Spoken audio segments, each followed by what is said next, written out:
ये जो लोकसभा का चुनाव है, ये आपके लिए लोकसभा की तैयारी है या फिर विधानसभा की? पहले जो हुड्डा सरकार थी, तो उन्होंने पदक लाओ पद पाओ ऐसी एक योजना चलाई थी।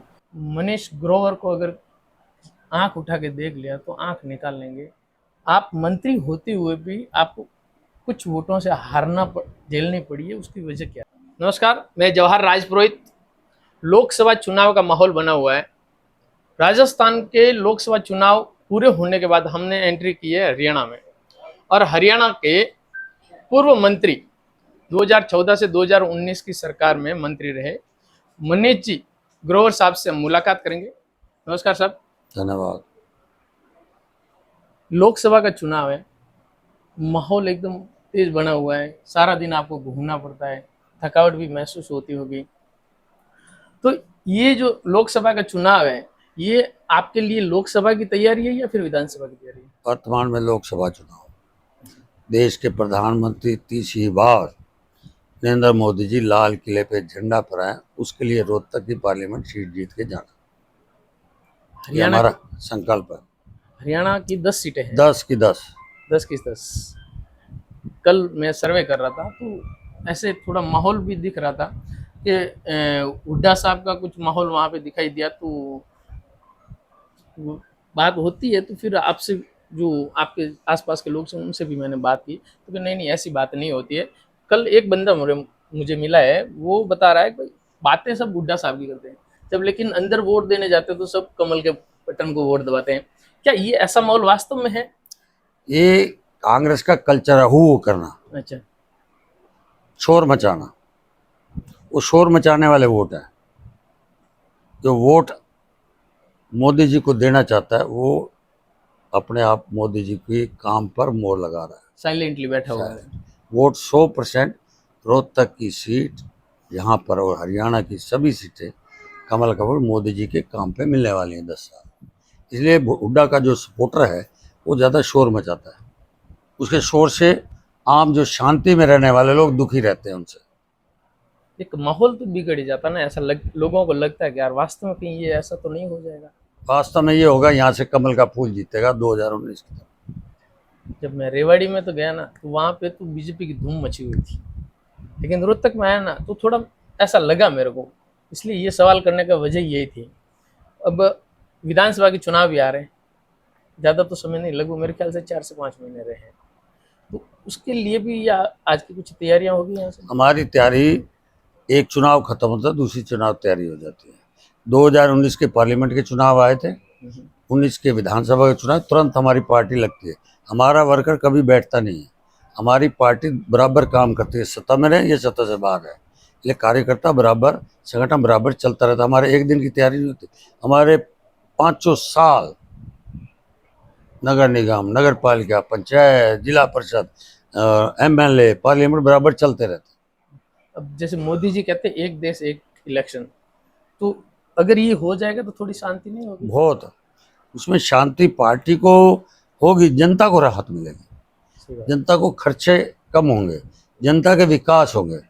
हर साल आचार संहिता लगना, आचार संहिता सारे प्रशासनिक काम रुक जाना, सारे जनता के विकास के काम रुक जाना। एक देश में एक समय में चुनाव हो तो पब्लिक हित में और खर्चा भी बचता है, ये बेनिफिट है। अब यहाँ पे हरियाणा में बीजेपी सरकार ही है। कल मेरी एक बंदे से मुलाकात हुई, वो कहता है हम है तो बीजेपी के, लेकिन एक चीज़ हमको थोड़ी खटक रही है कि पहले जो हुड्डा सरकार थी, तो उन्होंने पदक लाओ पद पाओ ऐसी एक योजना चलाई थी, तो ये बीजेपी वालों ने बंद क्यों की? जो पदक ला कर पद मांग रहे हैं, मैं आज कह रहा हूं कि उससे ज़्यादा हमने पद दिए। अच्छा। उनका डाटा निकाल लो और हमारा डाटा ना। मैंने कहा वो शोर मचाते हैं, हम देते हैं, उनका रिजल्ट निकालो। यानी आपके कहे अनुसार कि वो दिखावा ज़्यादा कर रहे हैं? दिखावा, डाटा, शोर ज़्यादा। देना एक को, बताना 20 को। यहाँ देते 20 को है तो 20 ही बताते हैं, 100 नहीं बताते। डॉक्टर साहब का, अरविंद जी शर्मा जी का अपने एक बयान आया था बीच में कि मनीष ग्रोवर को अगर आंख उठा के देख लिया तो आंख निकाल लेंगे। ये मामला क्या था? अब पुरानी फाइल बंद होगी, अब आगे चलो चुनाव का टाइम है। अच्छा, एक अभी विधानसभा के चुनाव भी आएंगे। पिछले जब चुनाव हुए तो उस समय आप मंत्री पद पे थे। थोड़ा सवाल तो कड़वा है, लेकिन पूछना मुझे अच्छा लग रहा है, जरूरी लग रहा है कि आप मंत्री होते हुए भी आपको कुछ वोटों से झेलनी पड़ी है, उसकी वजह क्या थी? हो सकता है मैं जो विकास किया जनता तक अपनी बात ना पहुंचा पाया हूँ, इसलिए आज जनता विधायक कांग्रेस को बनाकर ठगा से भी महसूस करी है। जो एक कलम में ताकत होती है विकास की, वो रुकी है। परंतु रोहतक आज जनता कह रही है हमारे से गलती हुई, उस समय हो सकता है मैं भी ठीक से समझा नहीं पाया हूँ मतदाताओं को। लोकसभा और दूसरा हमारे त्योहार थे, त्योहार की वजह से मतदाता हमारा लगता है वो दिल्ली ज़्यादा वोटर दिल्ली दिवाली त्योहार में मतदान वर्किंग डे था, इसलिए भी लोग पोलिंग कम हुई। इस बार की तैयारी कैसी है? फुल बढ़िया। क्योंकि सुबह से लगभग घंटे डेढ़ घंटे से मैं ही बैठा हूँ यहाँ से। कंप्लेन जो लेके आ रहे हैं लोग, आप उनकी कंप्लेनें फ़ोन कर करके सुलझा भी रहे हैं, ये मैं देख ही रहा हूँ। तो ये चीज़ अगर होते हुए भी लोगों को में मायूसी रहती, इसका क्या कारण है? मैंने बताया ना, मतदाता को मैं अपने समझा नहीं पाया, इसकी वजह से नुकसान हुआ, वर्किंग डे हुआ। इसलिए आज मतदाता अपने पक्ष में 5 साल से, आज भी मैं जनता के बीच में रहता हूँ, सुबह जाता हूँ, रात को 1-2 बजे आता हूँ। इसलिए मतदाता और जनता मेरे पे विश्वास करती है, क्योंकि पार्टी का वर्कर होने के नाते केंद्र और प्रदेश की सरकार के जो काम है वो जनता तक जा रहे हैं। और जनता अब समझ रही है कि आने वाले टाइम में पार्लियामेंट और विधानसभा भारतीय जनता पार्टी सरकार बनाए। जो दिल्ली मेट्रो का काम है, वो लोग पूछ रहे थे कि भाई कि बहादुरगढ़ तक ही क्यों अटके हुए हैं, उससे आगे क्यों नहीं बढ़ा रहे हैं? 2027 एक बार यही कैमरा लेके आ जाना, बराबर। बहादुरगढ़ से रोहतक महम तक, बहादुरगढ़ से रोहतक कलन हो, बहादुरगढ़ से लखा मजा, आपको विकास की गंगा बह नजर आएगी। इतनी स्पीड से काम होते नजर आएंगे। आज खरगोदा यहाँ से 20 किलोमीटर है, हमारा मारुति प्लांट लग रहा है, IMT फुटवेयर के प्लांट लगे हैं। ऐसे करके काफ़ी उद्योग हमारी तरफ आ गए हैं।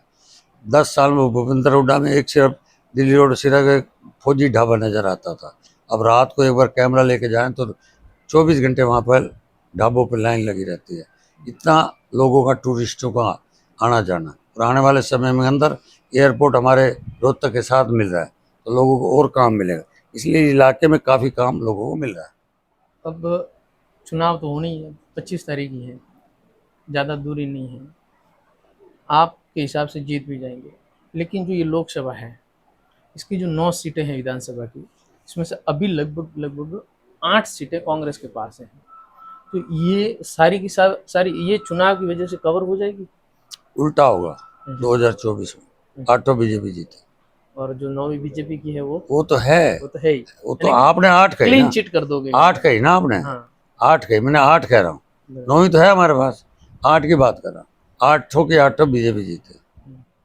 तो इस बार ये रोहतक लोकसभा में जो वोटों की डिफरेंस रहेगी, वो कितने तक की रह सकती है? अभी जल्दबाजी है कहना, जीत पक्की है। मार्जिन आपको 2023 तारीख को जब प्रचार खत्म हो जाए उस दिन मेरे से बात कर लेना, कितना कोटा में मिल रहा है, कितना कांग्रेस को मिला और कितना मार्जिन है। तो एक अंदाजित आंकड़ा हो सकता अंदाजा भी कुछ बहुत टाइम पड़ा है, है।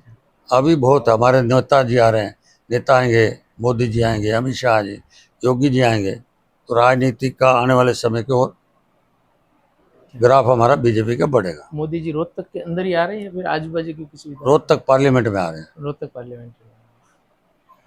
आपसे मुलाकात हुई, बहुत अच्छा लगा, थैंक यू। बहुत बहुत धन्यवाद। चाय पिएगा नहीं? चाय मैं सर पीता नहीं हूँ। दूध पिलाया? नहीं नहीं। अरे